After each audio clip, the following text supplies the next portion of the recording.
Estamos de volta em entrevista com o promotor de justiça, Luiz Fernando Barreto Júnior. Hoje a gente vai falar um pouquinho sobre esse universo tão rico que é o meio ambiente, urbanismo e patrimônio cultural, que eu já de cara pergunto ao promotor, eles estão completamente interligados, não é isso? Muito interligados. Como nós dissemos, a relação do ser humano com a natureza se dá pela cidade. Nós moramos na cidade. 80% da população mora em cidades. Ou seja, 20%, no Maranhão 25%, 30% mora nas zonas rurais.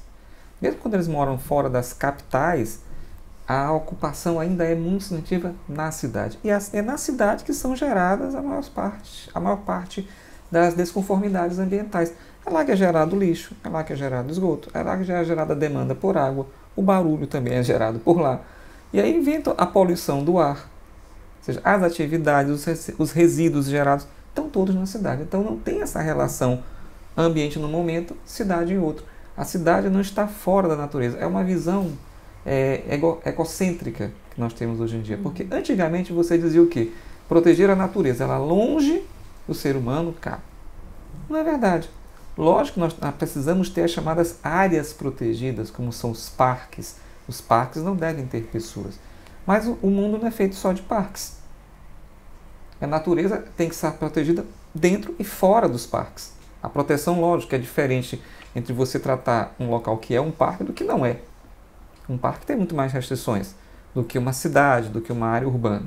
Mas você mesmo na área urbana precisa ter limitações, porque senão você tem geração de poluição e aí vem aquela relação íntima que existe entre a proteção do meio ambiente e a saúde. A saúde humana. Porque se você está vivendo num local que não tem bom abastecimento de água seguro, que não tem tratamento de esgoto, que tem uma excessiva geração de resíduos sólidos, de lixo, e não tem coleta, não tem segregação, se você vive num local muito barulhento, ou que rodeado de fábricas que não tem controle de poluição, o efeito vai ser aonde? Na saúde humana.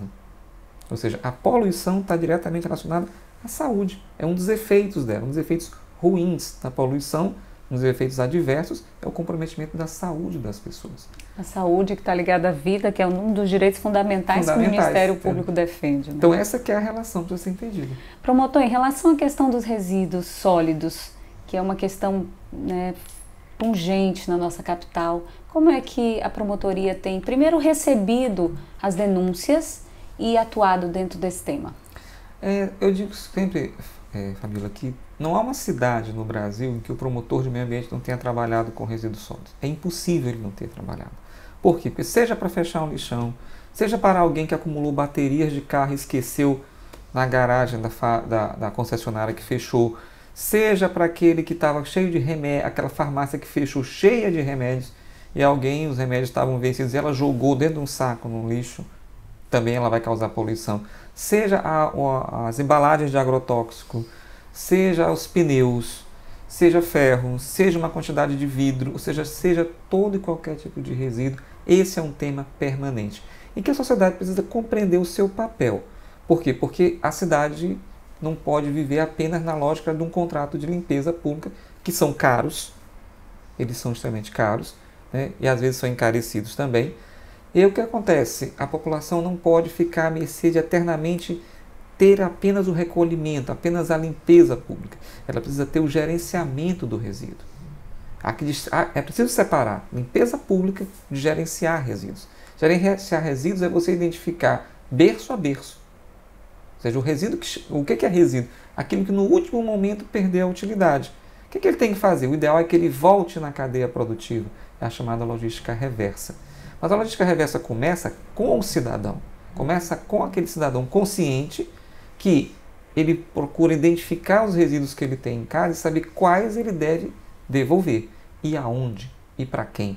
Vamos dar o exemplo da lâmpada, por exemplo. A lâmpada tem todo um sistema de recebimento. Mas as pessoas ainda pensam que se tem uma lâmpada que queimou, ela enrola num papelzinho e bota no lixo. Errado.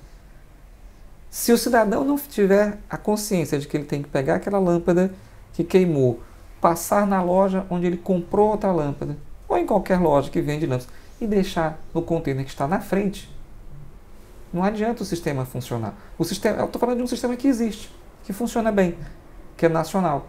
E mesmo assim, nós temos a dificuldade do cidadão se engajar. Mesma coisa, por exemplo, a embalagem de agrotóxico. Utilizou agrotóxico, a embalagem tem que voltar. A embalagem é altamente contaminante. Risco para a saúde. Imagina que alguém pegue uma embalagem de agrotóxico e resolva colocar um produto e vender, né, num mercado mais simplificado, mais informal. E assim vão todas as consequências. O pneu. Recentemente eu vi um local que pessoas compravam pneus usados. Não existe isso. O pneu, uma vez descartado, ele tem que voltar para a fábrica para ser reciclado, refeito. Ou seja, as pessoas têm que entender que aquilo que você não tem mais utilidade tem que voltar na cadeia. Volta para a cadeia da logística reversa, volta para onde ele veio. Porque, por exemplo, a lâmpada, vamos falar da lâmpada, né? A lâmpada, um dia, ela foram só materiais que produziram uma lâmpada. Ela entrou para um distribuidor que levou ao mercado, que chegou no supermercado e você comprou. Ele tem que voltar esse caminho. Ele só volta se o cidadão trouxer de volta, a lâmpada. Nós temos avanços. São Luís tem ecopontos, mas ainda precisa avançar muito mais. Para isso tem agora a Lei Estadual de Logística Reversa, que determina que todas as empresas prestadoras de serviço estejam engajadas em sistemas de logística reversa. Eles existem hoje para tudo. Você tem, como eu falei, para lâmpada, para bateria, para pilhas, para pneus, praticamente tudo, para aço, para alumínio. Então é importante que o cidadão se engaje nisso. Os avanços em São Luís já existem, como eu digo. Nós já temos o quê? A coleta seletiva, mas essa coleta seletiva não pode ficar eternamente na costa do poder público. Hoje a gente já tem pontos onde a gente pode fazer essa seleção, mas a gente ainda não tem a educação para. Portanto, cabe a cada um de nós, né, começar a pensar essa questão do gerenciamento, trazer para si um senso de responsabilidade sobre os seus resíduos. E aí, ouvindo falar, promotor, a gente entra na questão da própria poluição das praias. Exato. Que muitas vezes a gente atribui aos esgotos, mas também o cidadão está ali nesse espaço. Isso, olha, é outro exemplo, por exemplo, o esgoto e o saneamento, não é à toa que o saneamento trata de água, esgoto, resíduo e drenagem. Essas quatro coisas compõem, esses quatro assuntos compõem o saneamento. Como você disse muito bem, às vezes as pessoas pensam, complicada a poluição das praias pelos esgotos. E ela vem andando, termina de tomar água de coco e joga em qualquer lugar. Em qualquer lugar. Ou então ela pega uma garrafa e joga em qualquer lugar. Acabou de contribuir. E é importante entender isso. Você não pode jogar essa conta, achar que essa conta é do poder público. Ela acaba sendo da sociedade. O poder público paga essa conta com os impostos que arrecada. E aí você tem um problema da poluição das praias, que é uma questão da população. E quem paga os impostos é o cidadão, então isso vai voltar para você. Acaba voltando. Ele volta totalmente, ou seja, o resíduo sempre vai voltar. Vamos falar agora da capital maranhense, fez recentemente 408 anos, e as pessoas falam muito do nosso patrimônio cultural, né? O orgulho do maranhense, do morador de São Luís, principalmente em relação ao nosso centro histórico. Se você verificar as redes sociais, uma série de postagens em relação ao centro histórico, a gente sabe que a promotoria tem uma atuação forte ali, né? Muito. O patrimônio cultural, ele é uma questão ambiental, por excelência. Por quê? Porque no patrimônio cultural, se você for no artigo 215, 216, o que você vai encontrar? Os modos de ser, de agir, de viver. Tudo isso é o patrimônio cultural. Uma coisa que é importante nesse ponto é o cidadão começar a descolar um pouco a ideia de histórico e incorporar mais a ideia de cultural. Perfeito. Nem tudo aquilo que tem uma referência histórica, ou seja, aquilo que foi registrado por um historiador como um fato notório, como um fato importante, deixa de ter um valor cultural. Está aí o reggae para provar. Né? É um bem cultural? Com certeza. Mas se você buscar uma referência histórica naquela historiografia comum, talvez você não enxergasse assim. Mais ou menos como eu te falei, é a questão da evolução do tempo. A proteção do patrimônio cultural lá na sua origem, no final do século XIX, início do século XX, nos anos 30 com a criação do ISFAM, depois ISFAM, ou seja, o Decreto-Lei 25, que é de 37, o tombamento como instituto jurídico chegando no Brasil nos anos 30, realmente ele era influenciado pela ideia da monumentalidade. Sim. Vamos proteger os quartéis, as igrejas, os fortes. Claro que eles têm importância. Mas ao longo do tempo, já nos anos 60, você tem a Carta de Veneza, que começa a falar dos conjuntos. E você vai evoluindo. A Carta de Paris, por exemplo, ela fala ambiental patrimônio natural e cultural como dois conjuntos a serem protegidos. Sim. Né? Carta de Paris é que gera a Declaração de Patrimônio da que Humanidade. Que não necessariamente está apenas ligada a uma materialidade física. Exatamente, esse aqui é o ponto. Ou seja, o patrimônio cultural é protegido exatamente pela sua imaterialidade. Perfeito. Esse é o ponto principal do patrimônio cultural. É a referência que ele tem. Por isso que às vezes as pessoas dizem, mas ali são casas, aquilo ali é uma morada inteira, aquilo é uma meia morada, morada inteira. Aquele padrão arquitetônico é uma referência de materialidade. Mas já vi isso em processo, a pessoa, mas ali não morou ninguém relevante. Morou um cidadão. Morou alguém muito relevante. Quem? Um cidadão maranhense, uma família maranhense. Não precisa ter se tornado uma pessoa famosa para que aquele bem cultural tenha valor. Né? Não é essa a lógica que nós precisamos cultivar. E ao cultivar essa ideia da cultura como bem cultural e material, aí nós vamos descobrir o quê? O lado da identidade, da sociabilidade. O que faz o idioma, por exemplo, a língua, o modo de falar. Que estado do Brasil não tem os seus modos de falar? É isso que nos identifica. Quando nós dizemos que ele tem um sotaque e tal, aquilo é uma identificação de uma herança cultural que se formou. Quando você começa a pensar no cultural, aí você vai enxergar como a cultura está em toda a sociedade. Lógico, um centro, toda a cidade, quase toda a cidade que eu conheço, tem o seu centro histórico. Né? Lógico, ele precisa ser preservado, porque ele é a referência que está hoje. Por que precisa ser preservado? Porque isso é uma cultura dos anos do século XX, não estou dizendo do século XX. Se nós não temos mais, é porque houve um momento em que, culturalmente, também o direito não olhava esses bens na sua integralidade. Mas hoje olha.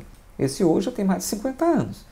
Então, o que é importante? Tem o seu centro. O seu centro tem que fazer parte da cidade, mas ele tem que ser compreendido na sua especialidade. Por isso a atuação da Promotoria de Justiça com relação à ocupação das praças do centro histórico, ao ordenamento do comércio informal, há uma ação que está sendo comum nossa também agora, identificar os imóveis abandonados. Existe uma lei municipal que foi influenciada pelo Ministério Público, foi indicação do Ministério Público, para a perda do imóvel no centro histórico que foi abandonado, ele poder ser arrecadado. E aí vem todos os desdobramentos. E como eu digo, você tem as ações judiciais, você tem os taxas, tem aqueles imóveis que foram restaurados, tem muitos espaços públicos que foram restaurados por ações judiciais. Isso é um trabalho que é permanente, mas ele precisa que a sociedade realmente o incorpore suas responsabilidades. Promotor, eu agradeço a sua presença. Obrigado. Essa foi mais uma entrevista concedida ao MPTV. A segurança institucional é uma questão fundamental no Ministério Público do Maranhão. No último mês, o MPMA lançou um manual para orientar membros e servidores na atuação funcional. Confira. A organização de uma instituição está diretamente ligada à questão da segurança e as dúvidas em relação a esse assunto são comuns. No Ministério Público, a segurança institucional refere-se a diversos aspectos relativos à organização. A segurança institucional ela é uma ação voltada para toda uma instituição, o setor que lida diretamente com a segurança, né, justamente para salvaguardar e proteger todos os bens dessa instituição, as pessoas que compõem essa instituição, seus materiais, suas instalações, sua informação. Então, a segurança institucional ela é sistêmica, ela é integrada, todos os integrantes eles têm que perceber o papel individual deles para a segurança da instituição como um todo, não fica só a cargo do setor de segurança, né? Então, as pessoas que compõem o Ministério Público do Maranhão têm que ter essa noção do que a instituição realiza para a sociedade, saber que ela compartilha isso, ela colabora para a segurança dela como integrante e da própria instituição também.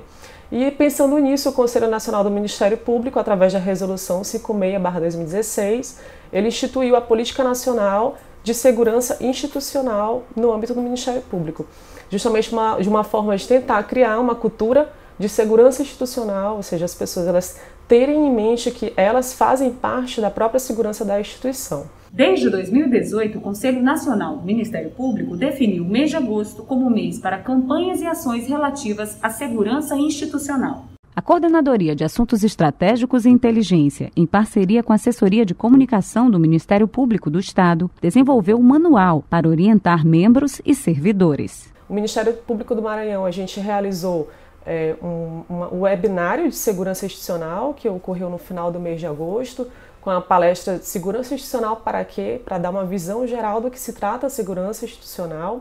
E também a segunda palestra foi sobre engenharia social, como se proteger.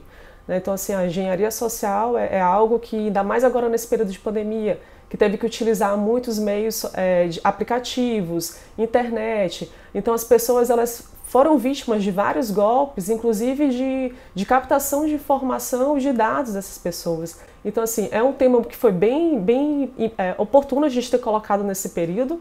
E também o Ministério Público lançou o Manual de Orientações de Segurança Institucional, contendo uma série de dicas de segurança aos membros, aos servidores, enquanto a realização das suas atividades funcionais e também algumas dicas enquanto cidadão. Então, tem dicas em relação à segurança, como se portar no caixa eletrônico, no trânsito, em relação ao golpes de clonagem de perfis de WhatsApp, que tiveram vários tipos desses golpes recentemente. Então, assim, é uma série de orientações que as pessoas têm que começar a pensar sempre em segurança, né? Saber que uma atitude sua pode interferir na segurança da instituição como um todo. O manual traz orientações fundamentais a procuradores e promotores relativos ao exercício da função, em audiências, inspeções de estabelecimentos prisionais, em operações e diligências externas, no relacionamento com outras instituições e autoridades, em eventos institucionais e no uso de armas de fogo. E para servidores, as orientações vão do exercício da função, além de dicas de segurança como a proteção contra golpes de clonagem na internet. Os servidores do MPMA aprovaram a campanha. Em termos de nós servidores,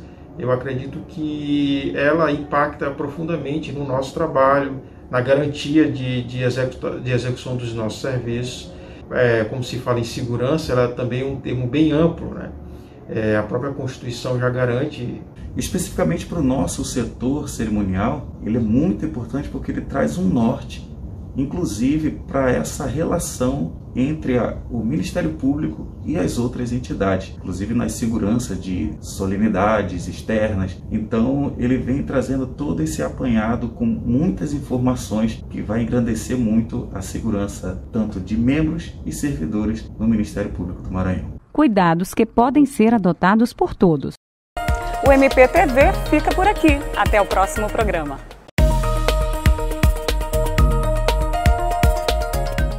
Começa agora o MPTV, um programa realizado em parceria com a TV Assembleia, canal digital 9.2. Nessa edição, você vai acompanhar a campanha para o Setembro Amarelo desenvolvida pelo Ministério Público, o que foi notícia no Giro MPMA. No nosso quadro de entrevista, o promotor de Justiça do Meio Ambiente e coordenador do Centro de Apoio Operacional do Meio Ambiente, Urbanismo e Patrimônio Cultural, Luiz Fernando Barreto. Vamos falar também sobre a importância da segurança institucional e das ações do Ministério Público do Maranhão durante todo o mês de agosto, agora no MPTV.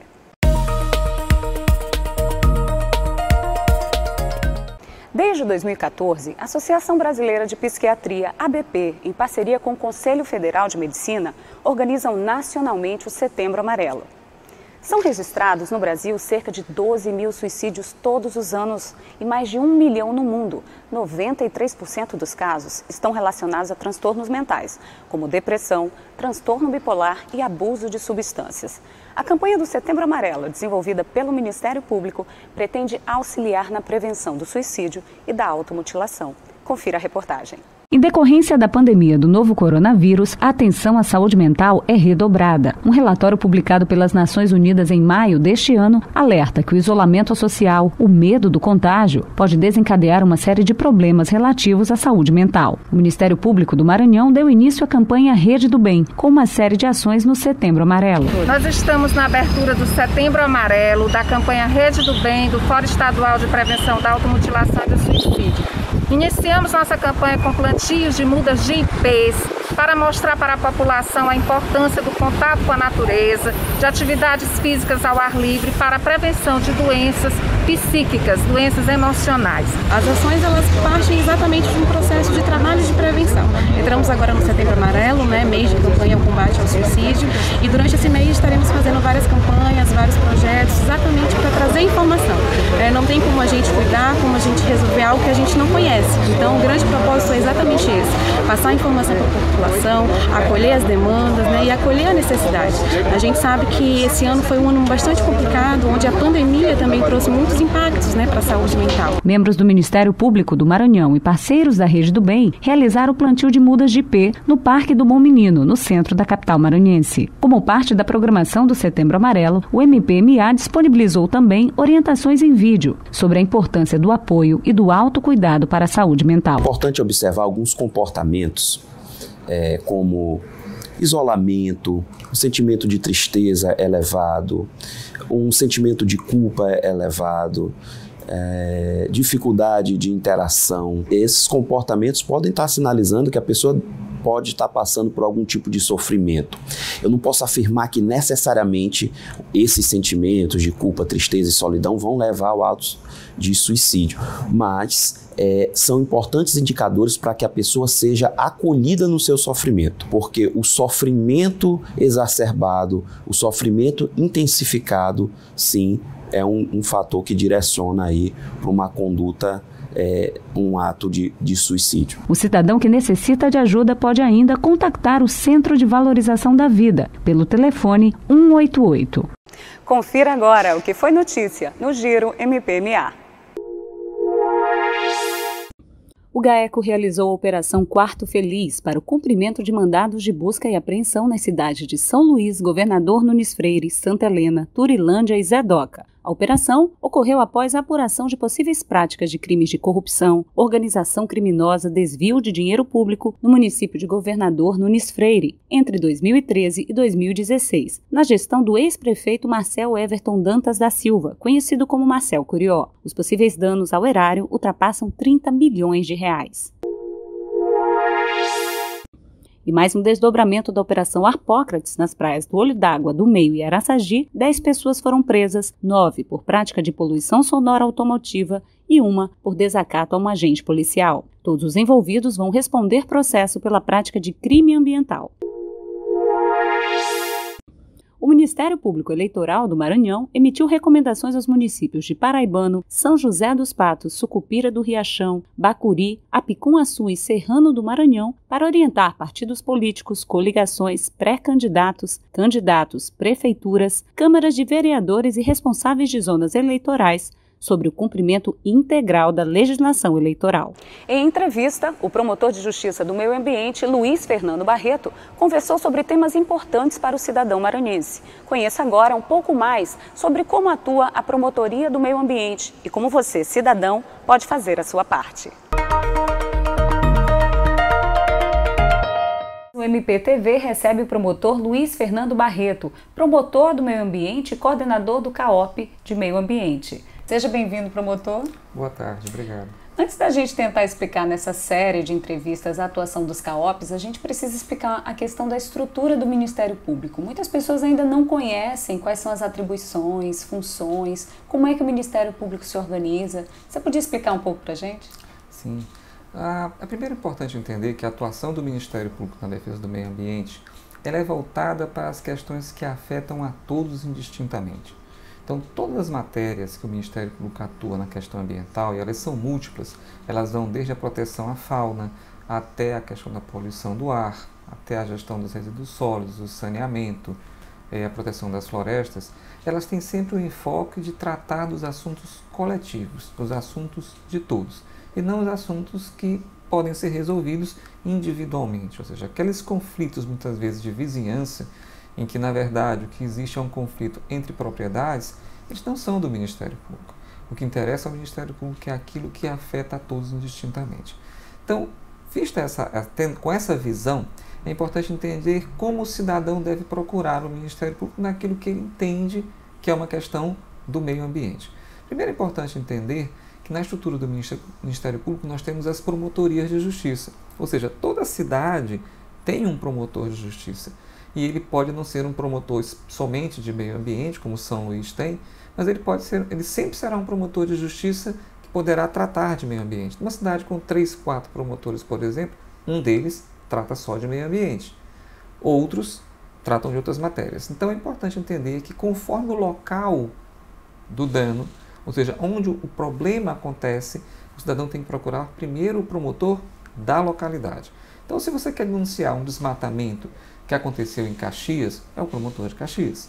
Se você quer denunciar um problema relacionado à fauna e ele aconteceu na cidade de Lago da Pedra, então você procura o promotor de Lago da Pedra. Se o assunto acontece em São Luís, aí sim, nós temos 2 promotorias de meio ambiente em São Luís, para as quais a sua reclamação será distribuída, podendo cair com um ou com o outro. Mas se você chegar em Ribamar, já é o promotor de Ribamar.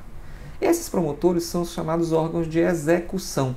Por que é órgão de execução? Porque é aquele que executa, aquele que vai investigar, aquele que vai propor uma ação, vai tentar um meio alternativo de solução do conflito, como o ajustamento de conduta, ou até mesmo a requisição de um inquérito policial, ou a sua presença ao local onde o fato acontece.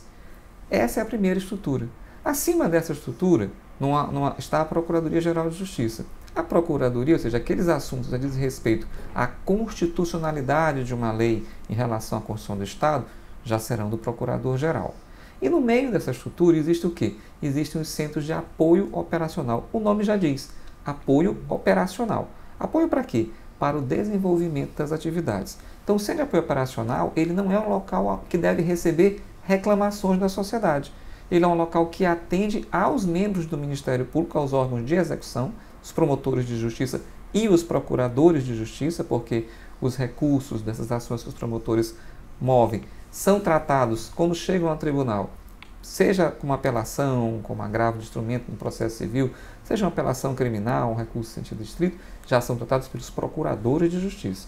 O centro de apoio visa subsidiar, quando demandado, as atividades desses órgãos de execução, principalmente, com muito mais frequência, os promotores de justiça e, eventualmente, os procuradores de justiça, até porque lá já estão em fase de recurso.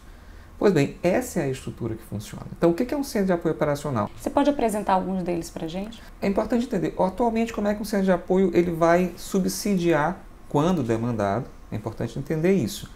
Por que a gente fala que as demandas do cidadão devem ir para os órgãos de execução, para os promotores?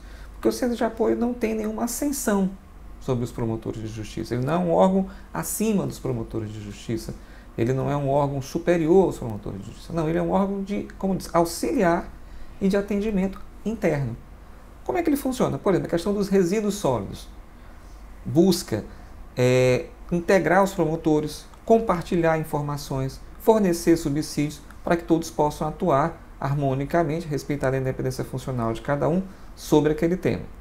Hoje, por exemplo, uma das propostas que nós estamos fazendo ao Procurador-Geral é ter um núcleo de resolução de conflitos ambientais complexos. Depois, termos a racionalização da atuação dos promotores para aqueles conflitos ambientais de baixa complexidade. E a função de perícia, a função de assessoramento ficar para aqueles conflitos de média complexidade. Essa já é uma estrutura que está sendo desenhada e proposta como uma nova proposta de atuação do centro de apoio. Então, como é que funciona isso, por exemplo? Quando chega a questão das causas de baixa complexidade, a ideia é o centro de apoio subsidiar como? Ele oferece através da página, através da intranet, através da remessa de mensagens, ou seja, de e-mails, e da disponibilização de material de trabalho, aquilo que é do dia a dia da promotoria. Por exemplo, a apreensão de uma carga de madeira pequena, que é um crime simples, o artigo 46 da Lei de Crimes Ambientais. É uma causa de baixa complexidade. Basta que o promotor tenha acesso à jurisprudência, acesso a onde ele deve destinar a indenização. Não precisa que o centro de apoio faça mais do que isso. As de média complexidade já são aquelas, por exemplo, uma estação de tratamento de efluentes, um loteamento, já são questões, em princípio, de média complexidade. Em princípio, elas podem ser de alta complexidade, em que muitas vezes o que o promotor vai precisar é de uma perícia, é de uma avaliação de um licenciamento. Aí o centro de apoio faz isso, ou seja, oferece subsídios. Eu diria até que, por exemplo, uma coisa mais de média complexidade pode ser a gestão dos resíduos sólidos na cidade, a criação de uma logística reversa no município. Isso são atendimentos de média complexidade para nós, ou seja, a complexidade aí é vista não pelo fato em si mesmo, mas por como o promotor de justiça pode desenvolvê-la. Por isso que a gente diz baixa, média e alta complexidade. O que é alta complexidade? É quando aquela demanda vai exigir do membro do Ministério Público uma dedicação mais profunda. Ou seja, não é algo que ele possa fazer de uma maneira corriqueira, não é algo que um simples parecer do Centro de Apoio oriente, faça análise de um licenciamento, por exemplo. É algo que tem um envolvimento maior, que vai exigir um tempo maior para, por exemplo, fazer uma solução consensual, uma alta complexidade. Vamos usar um tema nacional. Um desastre como o da Samarco. É alta complexidade. São situações que você tem... É muito complexo lidar com a gama de danos que aconteceram e os seus desdobramentos. Mas, por exemplo, o que seria uma baixa complexidade? Um incêndio num clube de futebol. É baixa complexidade. Por quê? Porque o promotor não tem tanta dificuldade de identificar qual é a legislação e qual a forma de conduzir aquilo. Mas aquilo que tem grandes desdobramentos, aí sim, você pode dizer que isso aqui é uma alta complexidade. Então, essa complexidade é vista para dentro, não para fora. Então, hoje a ideia é reestruturar o centro de apoio com essa visão. Ou seja, quando for alta complexidade, o promotor poderá trazer essa demanda para o centro de apoio. Ou seja, como acontece em outros estados, que são os núcleos de resolução de conflitos ambientais complexos, em que o promotor de justiça, olha, diante de uma coisa de muita complexidade, que às vezes ele não é somente promotor de meio ambiente, ele precisa de uma presença maior, de uma força-tarefa, precisa de um grupo de atuação. Quando a gente fala da promotoria de meio ambiente, a gente às vezes esquece da questão do urbanismo e do patrimônio cultural, ou seja, cada ramificação dessa trabalha numa questão da sociedade. Hoje em São Luís nós temos vários desses aportes, uma delas é a poluição das praias, a preservação do centro histórico, que a gente vai mencionar mais essa questão do patrimônio cultural, né, promotor? São Luís acabou de fazer aniversário e é uma demanda da sociedade saber das promotorias as atuações em relação a isso. O que a gente pode falar sobre isso? Olha, primeiramente, Fabíola, é muito interessante o que você disse. Às vezes as pessoas tentam olhar o meio ambiente, o urbanismo e o patrimônio cultural como se fossem coisas distintas. Na verdade, eles são a mesma coisa. A diferença é que nós rotulamos, né, ao longo da história, nós fomos rotulando o que é meio ambiente, o que é uma questão urbana, o que é uma questão cultural, por conta de uma herança legislativa. Mas se a gente entender que a cidade é a forma como o cidadão se comunica com o meio ambiente, a gente já começa a entender que as questões urbanas são ambientais. Ou seja, onde é que é gerado o lixo? Na cidade. Onde é gerado o esgoto? Na cidade. Onde é que é consumida a água para consumo humano? Na cidade. A cidade, como é que ela se constrói? Ela tem uma herança cultural. Então, essa herança cultural diz quem é aquele povo, diz quem é aquela sociedade, diz a forma de viver, o modo de viver, e isso define como uma sociedade se desenvolve, como ela funciona, como é que as diferentes atividades de uma sociedade vão funcionando. Ou seja, isso vai influenciar o quê? Vai influenciar o urbanismo. Então, no fundo, é uma relação muito intrincada e muito próxima. Não dá para você dizer assim, aqui começa uma questão unicamente ambiental que não tem nenhum efeito urbano, ou aqui começa uma questão meramente urbana que não tem efeito ambiental. Não existe. Poluição sonora é uma coisa tipicamente o quê? Urbana. Ou seja, é poluição sim, mas na questão urbana, definida por quê? Pelos usos urbanos. Falando dos temas, por exemplo, patrimônio cultural. O patrimônio cultural, hoje, a atuação do Ministério tem sido até exitosa, porque nós temos hoje muitas responsabilizações, nós já temos restaurações, né? A população já começa a entender a importância dos seus bens culturais, restaurações privadas, alguns ou outros são mais difíceis, mas em regra nós temos conseguido, ou seja, nós já tivemos inclusive há um aumento da autoestima do ludovicense em relação ao centro histórico. É importante que ele comece a compreender também que o centro histórico é um local bom de viver, de trabalhar. A promotoria de meio ambiente fica no centro histórico, porque isso é uma relação clara de dizer é possível trabalhar, é possível viver. Então é uma questão de valorizar um espaço que é um espaço caro para a sociedade. Por que ele é caro? Ele é caro no sentido de ser especial, ou seja, ele é uma referência, ele é uma identidade. Ninguém sai para divulgar o que não é a sua história. Sim. Muito pelo contrário. Da mesma forma, aí vem as questões que vão se relacionando. Outra questão importante que as pessoas falam, a questão das praias, né? A poluição das praias. Nós já tivemos várias ações civis públicas julgadas procedentes, as sentenças estão sendo executadas, e hoje nós temos muitas estações de tratamento de esgoto sendo construídas, nós já temos as interligações, Ou seja, nós não temos mais aquela história de 20 anos atrás em que você não tinha absolutamente nenhuma estação, onde você não tinha interligações na rede de esgoto. E você achava, as pessoas até achavam normal interligar o esgoto à rede de drenagem, que é legalmente proibido, né? Então, a atuação tem sido muito nesse sentido. É um processo longo? É um processo longo, porque volta a ver a relação urbanismo-meio ambiente. Você vai construindo as redes de esgoto, mas você tem que considerar também onde é que as pessoas moram. O quanto você ocupa. Muitas vezes o que se fez? Se fez uma infraestrutura para suportar unidades unifamiliares. Se alguém mexe na estrutura da cidade e aumenta para colocar prédios, aquela mesma estrutura já não vai suportar mais, se não foi projetada para isso. Vai gerar o quê? Poluição. Vê como a relação é muito próxima, é uma relação muito íntima, vamos dizer assim, da cidade. Acredito, né, que a gente pode pensar nessas conexões, né, uma espécie de rizoma, uma rede onde o movimento de um interfere diretamente no outro. Exatamente. Na verdade, é exatamente isso que acontece. Você tem relações entre a cidade e a natureza que são muito íntimas, muito próximas. Então, não é tão simples como as pessoas dizem às vezes, aquilo ali é só a construção de alguns prédios. Não é a construção de alguns prédios. Esses alguns prédios vão gerar demanda por tráfego, vão gerar demanda por esgoto, por tratamento de esgotos, por abastecimento de água, vão gerar uma demanda por coleta de resíduos sólidos. Tudo isso passa a estar relacionado. Resíduos sólidos, por exemplo, eu posso dizer que a gente tem vários avanços, né? São Luís não tem, pelo menos utilizado pela prefeitura, lixão. É uma das cidades que não tem lixão. Por quê? A partir de ação do Ministério Público, nos anos 90, com toda a demora, chegou um ponto em que se disse, olha, São Luís não tem aterro sanitário, fora da ilha, inclusive. E o próximo passo que a gente espera que os poderes públicos se engajem mais é a questão da logística reversa.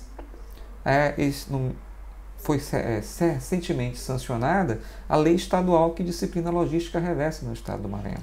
Então a gente vai e volta daqui a pouco para falar um pouco mais sobre esse tema.